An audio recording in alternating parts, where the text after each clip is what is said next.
So many business owners start with a vision, but then they hit a roadblock and quietly wonder, did I miss something? Or worse yet, am I cut out for this? Today's guest understands this season very deeply. I'm joined by Ashley Alderson. She's the CEO and founder of the Boutique Hub.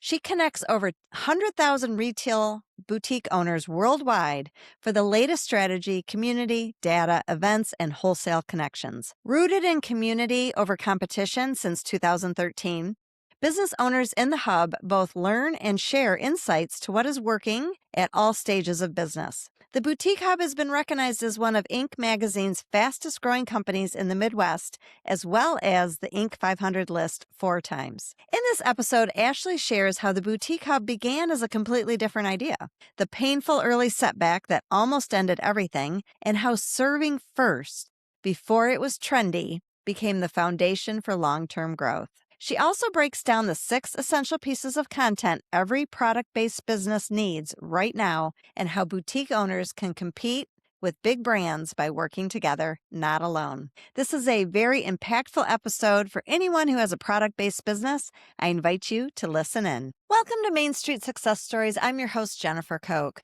entrepreneur, business coach, and founder of Next Wave Business Coaching.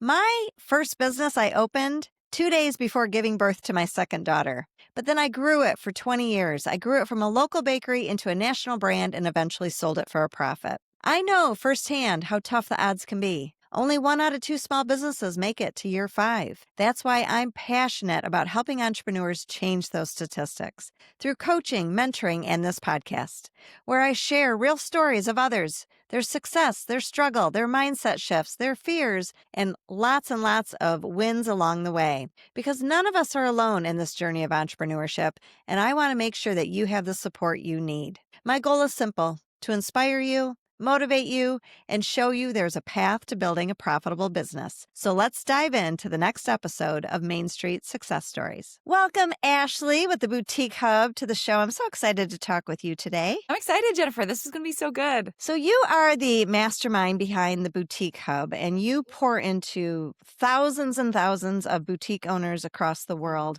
But take us back to the beginning. I know you started this in 2013. Yeah. What was the problem you were seeing in the boutique industry, or what made you think, okay, something has to change here. We need to do some things differently? You know what's so funny? I think that there's this misconception that when you start a business, you're going to have this grand plan and you're going to have it all laid out on paper and what you think is going to happen, right? And then you get into it and you're like, whoa, there's definitely a pivot that's going to take place. So all the way back to the foundation of the Boutique Hub, honestly, I started the Boutique Hub from the consumer point of view, where I grew up in rural North Dakota, like literally 80 miles from a town with a stoplight.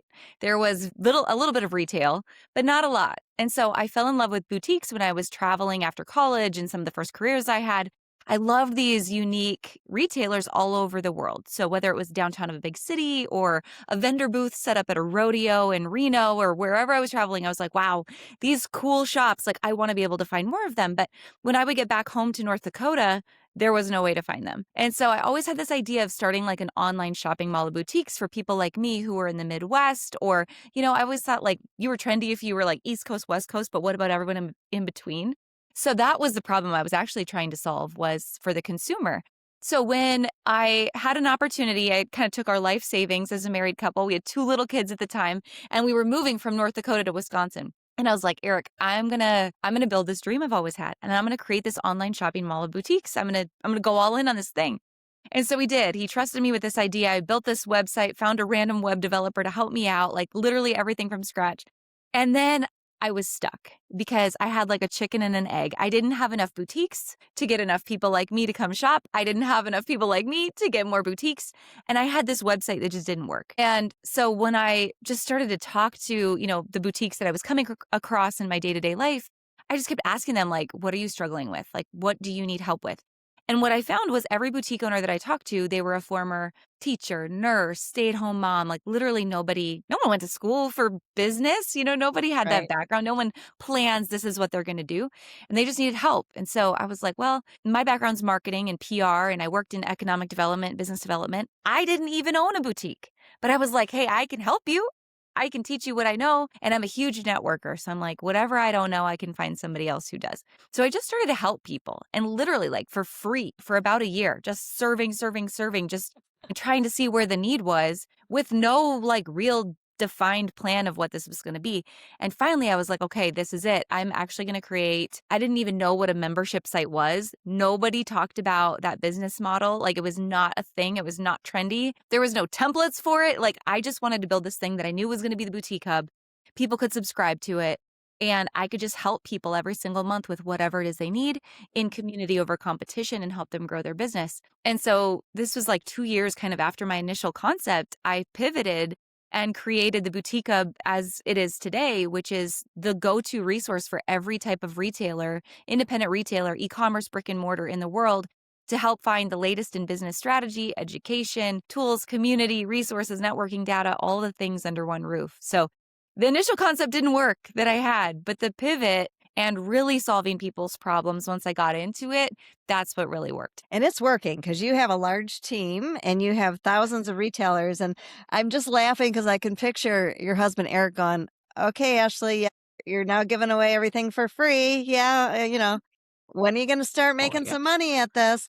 But Yeah. it sounds like your gifts, you were very visionary. You Mhm. were a problem solver and you were hungry to go find those answers. And Yeah. I started a bakery and I didn't even like to bake. So We there can you relate on go. that. Right. There you go. Yeah. So anyone who's listening and is thinking, oh, I want to start a business, but I don't know what to do. You don't necessarily have to have a skill set in that, but your No. background served you well for when you launched this.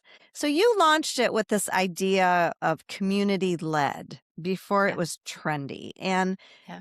earlier you and I were talking about when I started my business, we built in silos. We were very Mhm. afraid of our competition. We would, that was just kind of the culture of when I first started my first bakery. And Mhm. that is no longer the case. We live in a Yeah. world now where we know that relations are going to be what's going to make us successful and help us be successful. Yeah. But you were teaching that way before it was buzzword. It was, kind of our new culture. So Yeah. take us through what you mean by community led and there's no competition here. We are all retailers. We're all Mhm. boutiques, no matter where you are, just trying to grow. Yeah.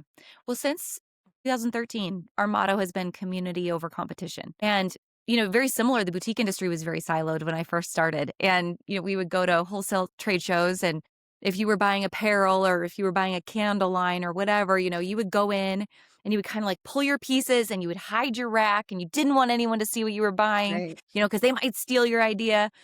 And it took a long time, but people were very open to the idea of breaking down those silos. And really, the story that I led with and the thing that really opened my eyes to this was back before I started the boutique hub, I worked in economic development. And in the city that I was in, small town, North Dakota, very small, there was 2 retail stores. There was a Western store, and then there was like kind of a department store that had an embroidery business with it. And the Western store came to my office one day and they announced they were going out of business. They were retiring. They wanted to close up. And I was like, okay, taking it in stride. What are we going to do? Helping them with strategies. The next day, the department store across the street came into my office and they said, what are we going to do? We have to find somebody to go into that space. We cannot let this store across the street close. And I was kind of dumbfounded. And I was like, wait, like, why wouldn't you want that? Like your competition is going out of business. This is more customers for you. You can pick up their product lines. This should be opportunity.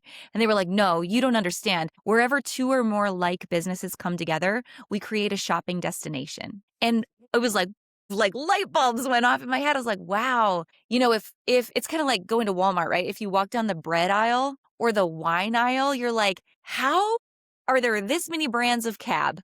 Like all this red wine, who's drinking all this red wine? But if you drink red wine, there's more than enough to go around. Like, let's just create more people who want to drink the red wine. And then we've got plenty of red wine to sell to them. And business is the same way. The challenge for me was how do I create more people who love to shop boutiques? And then let's strengthen the boutiques to give them more opportunity to shop. So in community over competition, our retailers came into the boutique hub literally sharing everything. Like, what are your best brands? What are the trends you're seeing right now? What promotions are you running? What's working? What's not? Like, literally, stores from around the world are sharing ideas and their best practices with one another because they know it's not about being in competition. They know it's about creating stronger boutiques so that there's more people to shop boutiques, which is good for everybody. So And- back then it was like there was no internet either. Like right. there was not a lot of opportunity to seek out that information. We freely gave that. Today, information's everywhere. The difference between who's being successful and who's not is who's willing to take the action. And, I love that because we are in a world where it's so easy just to order from Amazon and order from, the big guys.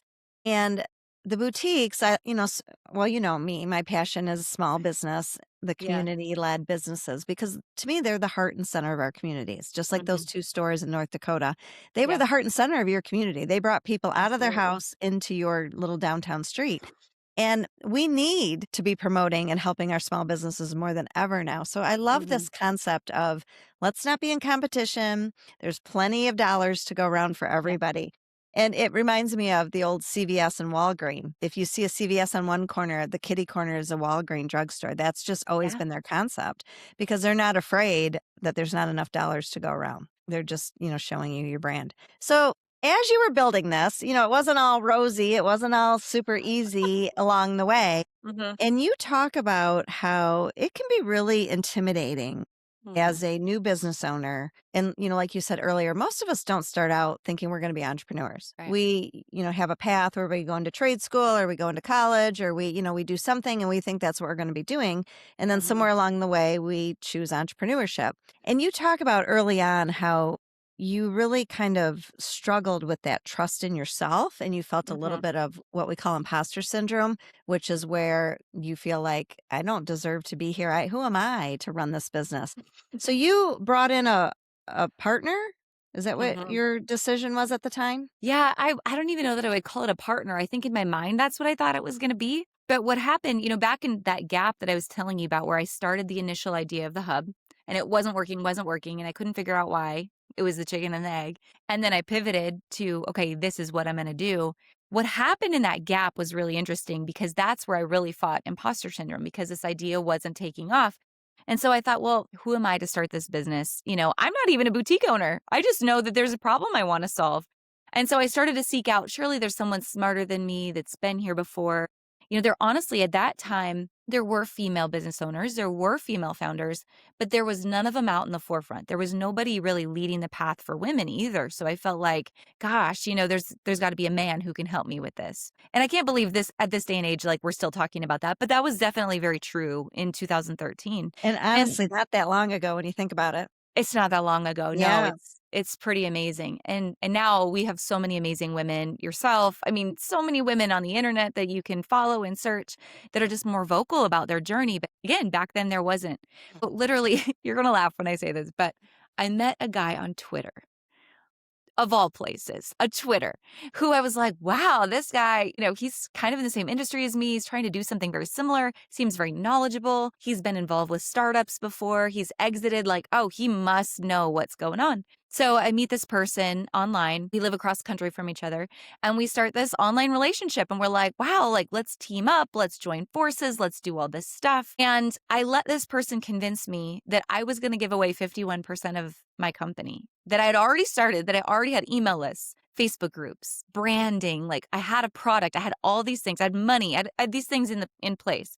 And I let him convince me that I was going to give this business half of it away. And the funniest thing happened. So we kept working together and building our product, and verbally I told him this. Well, then no paperwork ever came in the mail. And he kept saying, "Oh yeah, like it's coming, it's coming, it's coming." And I'm like, this is really weird. And it started to get fishy after a while. And finally, it was, I'll never forget, it was Christmas time that year. And finally, my husband and I were like, you know what? Like something's off. I'm going to put the brakes on this. And so I called this person and my husband was in the background and I was like, you know what? I just don't think this is real. Like, I don't think this is going to work. I feel like you're taking advantage of me here. Like, I don't want any part of this. And this person freaked out, hung up on me, and immediately blocked me from my email list, my Facebook groups, drained my bank account, drained the PayPal account, took everything that I had started and like Oh, ghosted me. Like it was a total, wow. like a catfish situation. And I mean, I'm like North Dakota nice, so I would have never imagined somebody was gonna do something like that to me, and they did. And so then, I don't know, I honestly, like, at that moment, you're kind of like, "Okay, do I is this a sign? Should I just quit? Like, I didn't Right. think How I do could you do keep this from the going? How first do you keep place." going when Yeah. you're so devastated like that?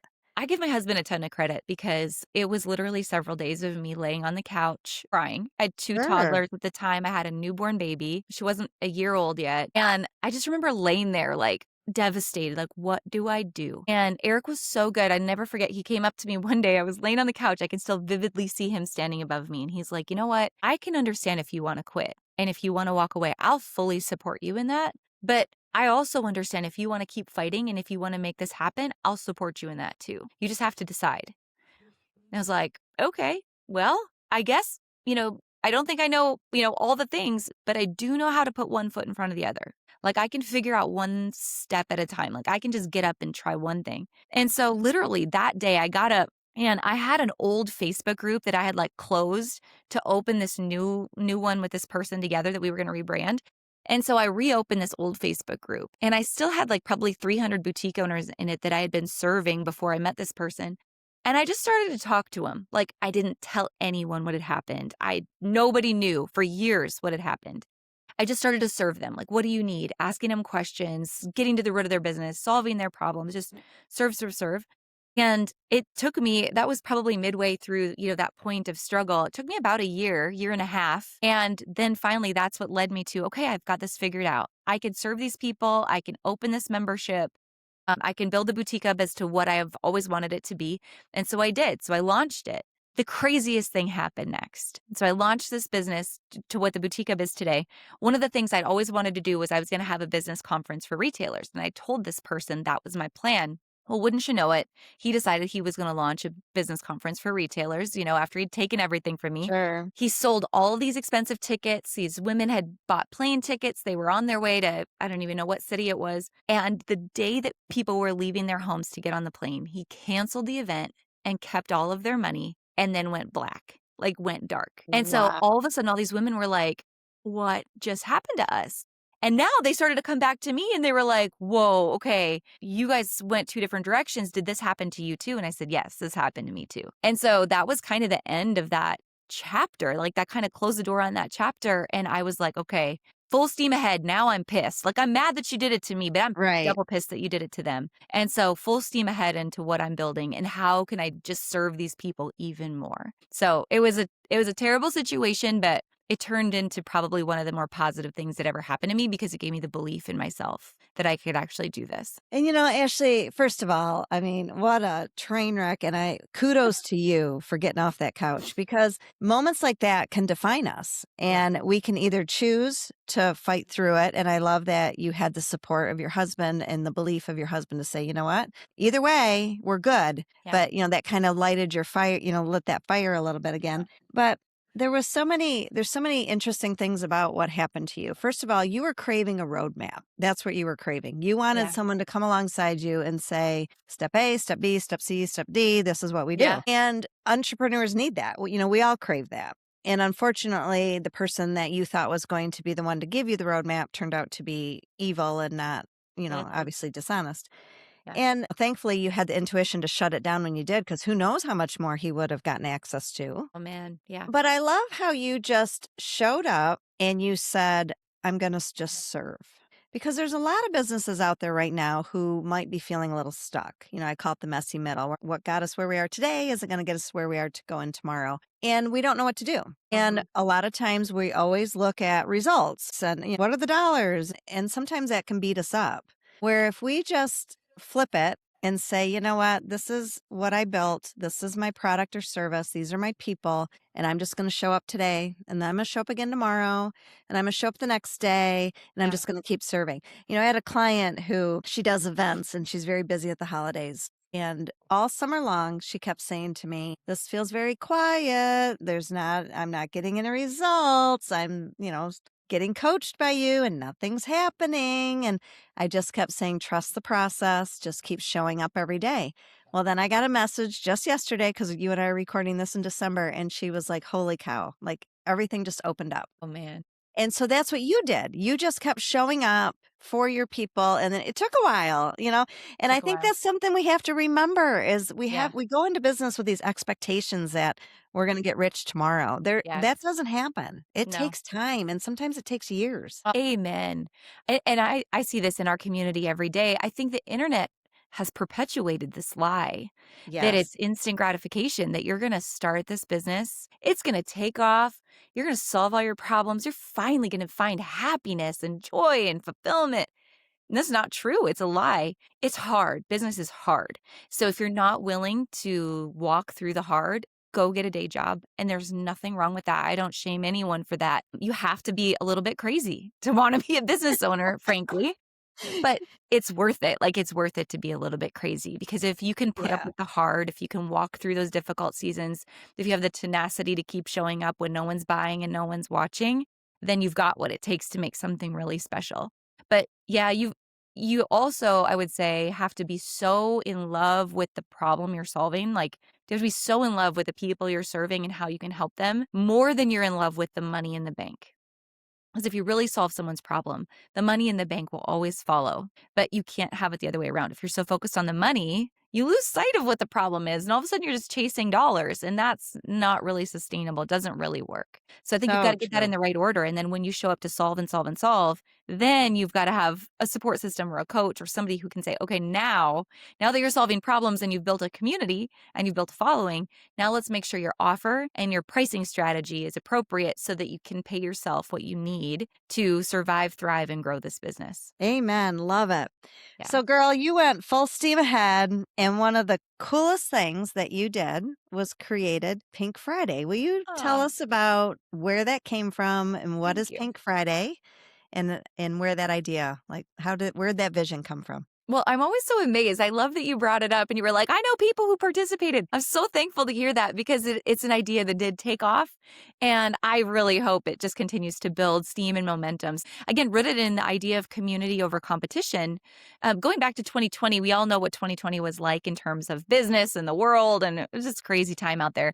And leading into that holiday season, we were like, we've got to do something special and different this year in community over competition. We've got to lean on each other. We need each other more than ever. And we already knew at that time that so many people in retail and small business owners, they were already doing their holiday launches and open houses and VIP parties long before Black Friday. And they were already doing all the marketing. And so we thought, well, why don't we team up and do something together early, just like this? Because no shade to Small Business Saturday. I love it. I think it's amazing. Thank you, Amex, for creating it. The only beef I have with it is I hate that it's an afterthought.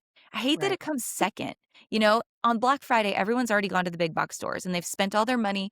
And now it's kind of like, well, I'll bring the crumbs and whatever I've got left to a few small businesses on Saturday. And it's just not enough. And so the idea behind Pink Friday is shop small first. Like, make small businesses or local businesses, whatever, your first thought when it comes to buying gifts, buying for yourself, whatever you're going to do during the holiday season. So shop small first is really the tagline. Support small first before Black Friday. So we team up. There's about 10,000 small businesses that we had participate this year, literally around the world in 8 countries. And this year we did something really big where we were like, well, we want people to participate. We're going to give them free resources, marketing, all of this to tell their story, press releases so they can work with the local media on Pink Friday. But we wanted to do more than that. So we teamed up with an organization called Heart on Main Street, which is a nonprofit that donates money back to stores that have been destroyed by natural disasters. So the floods, the hurricanes, the tornadoes, Mhm. all the things. And so for every store that signed up this year on pinkfridayweekend.com or theboutiquehub.com, you can sign up both places, we donated $1 back per store to this entity so that we can hopefully all team up and do good for the retail industry going forward. Oh, that's so awesome. So Pink Friday is the Friday before Black Friday. Always. Oh, Yes. wait. Okay. And I love it. And like you said, it's a directory, a place for us to come together. And I love how you said shop small first. That is really powerful because you're right. Let's start there. And if they don't Yeah. have what you're looking for, then go elsewhere. But the idea of starting there first is so huge. And what a Mhm. great that you use this to benefit community. Thank you. Yeah, it's all about community over competition. So Right. the more we can work together, the better. Okay. So let's get into some practical help for our Yeah. boutique owners. Okay. Your boutique hub offers all sorts of research and education. And one Hmm. thing you talk a lot about is essential pieces of content for Hmm. product based businesses. Yeah. And you narrowed that down to, you have like six. Is that what you share? I do, yes. So I think one of the most important things, I'm sure you can agree on this, one of the most important ways to scale is we have to have a great content strategy, right? There has to be not just content, but the strategy that backs it up, the why behind it. And it's also one of the most overwhelming things as business owners that we have to do. You're already wearing so many hats running your business and managing team and finances and inventory and all the things. So sometimes showing up to say, what am I going to post on Instagram today is like an afterthought. You're like, "Oh, crap, like, I don't really want to," but you have to. So, all these businesses that we've worked with, we've really narrowed it down to say what works best for everyone. Like, what are the standards that everybody should be looking at in terms of what the content strategy is? And then that strategy that we built really was amplified this year because Facebook, Meta, announced their brand new algorithm named Andromeda. And Andromeda, like, really doubles down on this fact that we have to be content creators first in business. Content is changing so fast. We have multiple types. We have to have multiple backgrounds. We have to have multiple messages. It just takes so much more content to get noticed in the algorithm these days. So I think that only, highlights how important these six different pieces are. So, what they are, if I was going to go across the board, piece number one is live video. So, there's so many studies, and TikTok has really blown this up. I mean, Facebook was the first one to the game.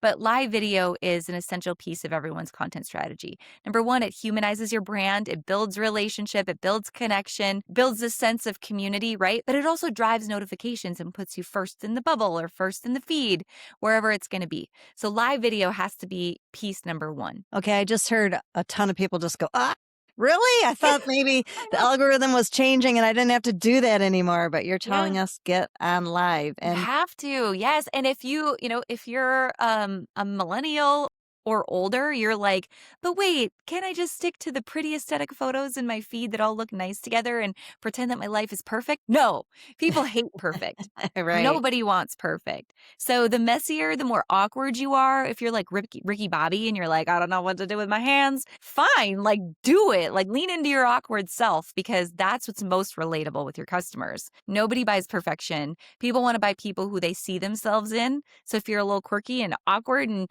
uncomfortable and nervous, fine, because your customers would be too. So it All totally right. makes sense. I love it. So humanize the business, get on live. Love it. Get on live. Piece of All content right. number two is short form video. So, short form video is so beautiful. It can be repurposed in so many different ways, whether it's Reels, TikToks, Pinterest, YouTube Shorts. Really create one and you should use it in every single one of those areas. And then, if you're running an ad strategy, we're leveraging all of those in ads as well. So, short form content, it might be relatable content that's just funny, like it's trending sounds. It might be educational content. So, you're teaching me how to use something, how to wear something, how to bake something, how to style something. It might be a day in the life, like behind the scenes, again, humanizing your brand. So, go with me to the bakery to open the bakery and bake for a birthday party today or whatever that might be.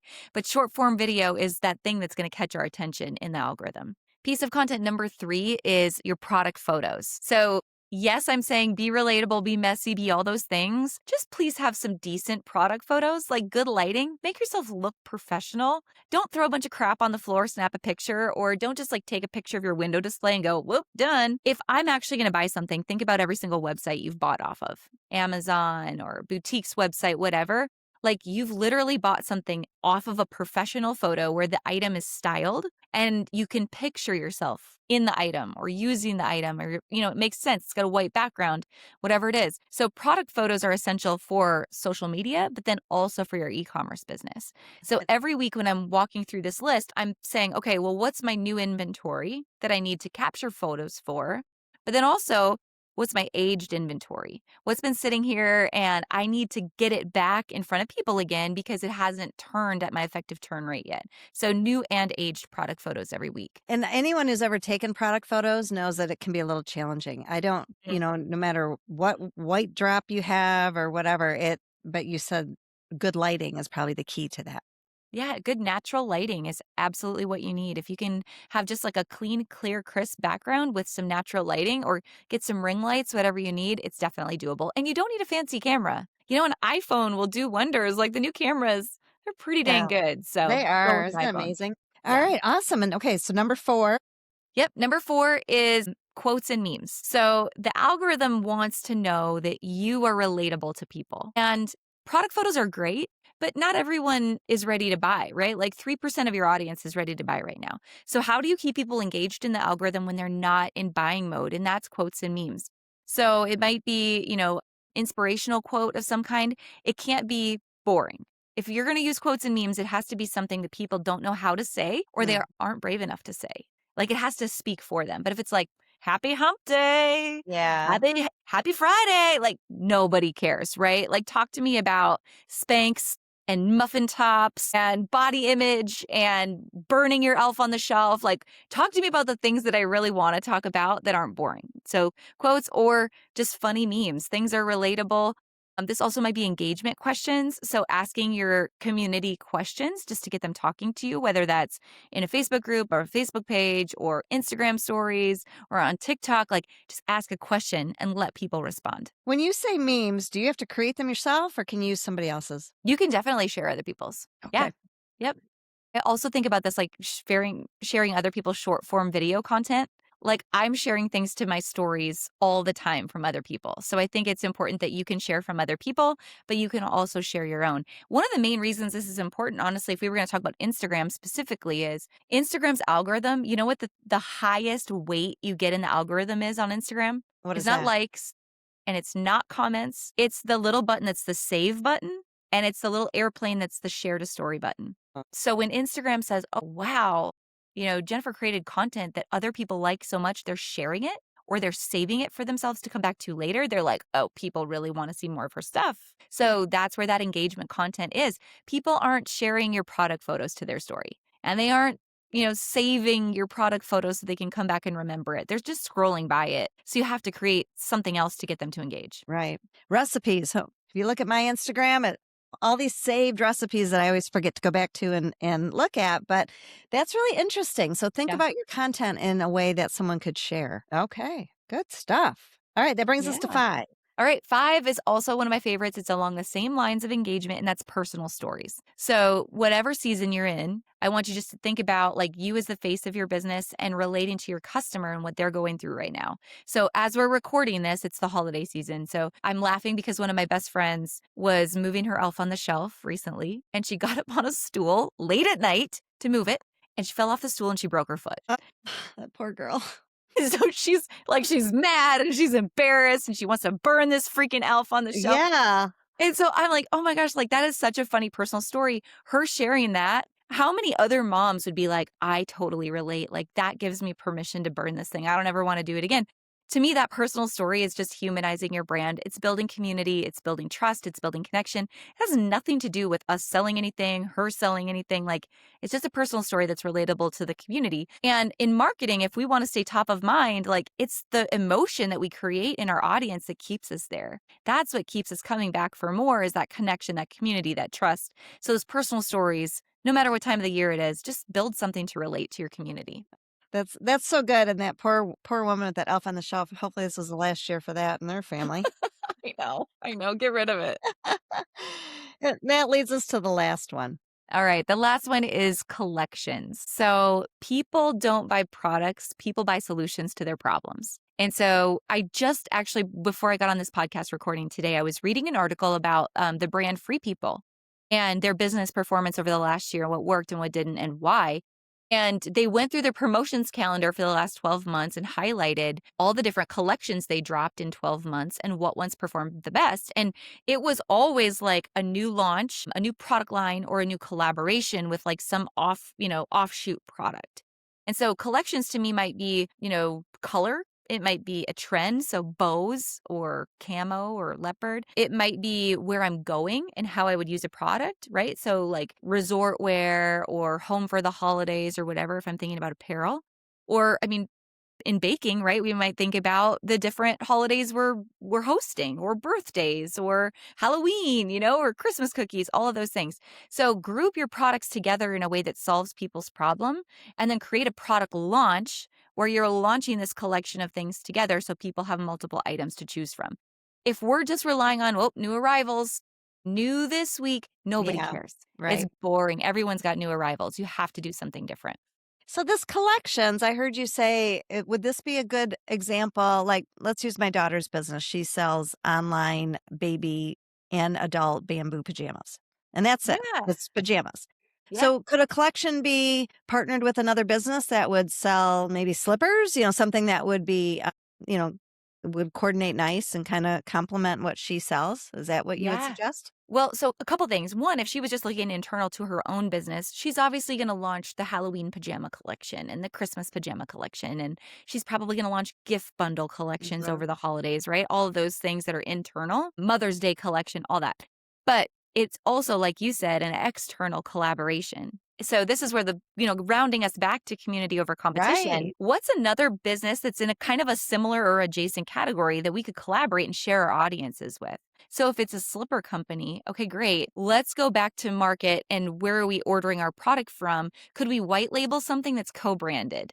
Could it be the this business by that business collection? Mm, So the Nike Skims collection is a great example in terms of, apparel and big retail, like Nike and Skims coming together for a collection is pretty awesome. right. So who could you collaborate with? And then you could leverage one another's audiences for growth. Wow. Okay. So great stuff. And one last question on content. When you look at where boutique owners are hanging out platform wise, are you seeing Mm. Instagram is where the growth is? And one other question to piggyback onto that. Do a lot of boutiques, is Facebook groups an option for them? Is that a place to hang out and grow an audience? Or is that going to be a little maybe dated or also a lot of work? Oh man, great questions. So, first, I would say the most important question to ask yourself is who's your customer and where's my customer hanging out? That changes things, right? Like a lot of people will say, well, do I need to be on TikTok? Well, maybe not. Maybe you need to double down on where you know your customer is right now. The truth is, the data shows us that Facebook, despite its, old original status, is still the highest converting platform. The majority Okay. of people who are buying and spending money are still on Facebook. So for us, Facebook groups still huge. You still have more reach inside of a Facebook group than you do on a page. There's still an opportunity there to create a community and a sense of, relationship amongst your customers. So I would double down on that. Instagram, the hardest part about Instagram, is it's not the clickable links as easy as it is on Facebook. Like Right. they've gotten better. There's more opportunities for links at this point. And Instagram stories, I would say, would be the most important part of Instagram. The feed, like not as many people scroll the Instagram feed any longer, but they do look at stories. And stories are a lot like a Facebook group where you can kind of build a sense of community. So you have to make sure you build that into your strategy where you're using user generated content, you're sharing and highlighting your customers, you're doing questions of the day, and then you're sharing people's responses, or you're doing polls and you're sharing people's responses, or you're collaborating with others and you're tagging, and using all the Instagram features inside of Instagram stories. So Facebook, Instagram, definitely still number one and number two.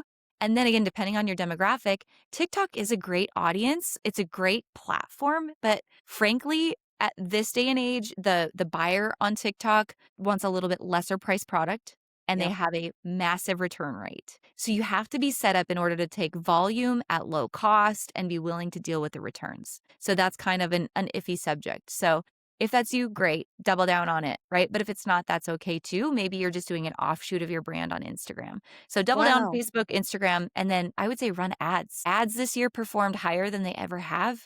We have an entire program at the Boutique Hub called Boutique Hub Black where we teach people how to run their own ads. You don't need a big expensive agency. You literally can do it yourself in a couple minutes a day. So just amplify what you're already working on. Oh my gosh, Ashley, great stuff. So thank you so much for really pouring into boutiques and small businesses. I just love your heart. And the last question I just want to ask you is what do you think the long game is for boutique owners? Like where do you see Mm. boutiques going in the next year or two? Oh my gosh, crystal ball question. I think the boutiques that are in it for the long run really want to build a brand, right? It's not just about flipping products and finding something that's successful now, but they want to build a brand that they're known for. A lot of them, the longer they run, the bigger they get, they are going into white labeling and creating their own product lines, their own unique pieces, their own iterations. They aren't just buying from a wholesaler and reselling, but they're literally starting to create their own lines along with their business. So I think that's what's long term sustainable. And then you've got to find somebody else to help run the business long term as well. Yeah. Burnout can be a real thing in this industry, Hmm. especially if you're the face of the business. So you have to find help. that can take the majority of the work off your plate so you can be where you need to be. But it's okay to introduce other faces along with yours so that you don't completely burn yourself out along the way. Oh, good stuff. All right. Thank you so much, Ashley. This has been very informative. I love your story, but also very informative for our listeners. And if folks want to learn more, I will put the boutiquehub.com in the Thank you. show notes, and anywhere else, a great place to connect with you. Well, the boutiquehub.com's got all the deets, but we love to hang out on Instagram. So come follow us at the Boutique Hub, or personally, me and all the behind the scenes of kids' life running a business like this. It's at AJ Alderson on Instagram. Awesome. Well, thank you so much. And I really appreciate you being on today. Thank you for having me. As we wrap up today's conversation, I want you to pause for a moment and reflect on Ashley's journey. This wasn't a straight line. It wasn't perfect timing, perfect planning, instant success. It was service. It was showing up when things didn't work. It was rebuilding after setbacks and choosing community over competition again and again and again. After you're listening and thinking, this feels familiar, there's a good chance that you're in what I call the messy middle of building your business. The season where what got you here, your hustle, your instincts, your doing it all, won't be the thing that gets you to the next wave of your business. And that's not failure. It's just a signal that it's time to build differently. If you're feeling stuck, stretched, or unsure what your next move is, I want you to know that you don't have to build alone. I've created a program called the Business Accelerator. It's a hybrid program designed to help entrepreneurs go from stuck to building again, with clear strategy, stronger systems, and support through the messy middle. If this episode resonated with you, I invite you to learn more about the Business Accelerator. You'll find the details in the show notes below. And also, I would invite you to share this with someone you know who is also in the messy middle. Thank you for listening to Main Street Success Stories and for doing the brave work of building something meaningful. I'll see you next time.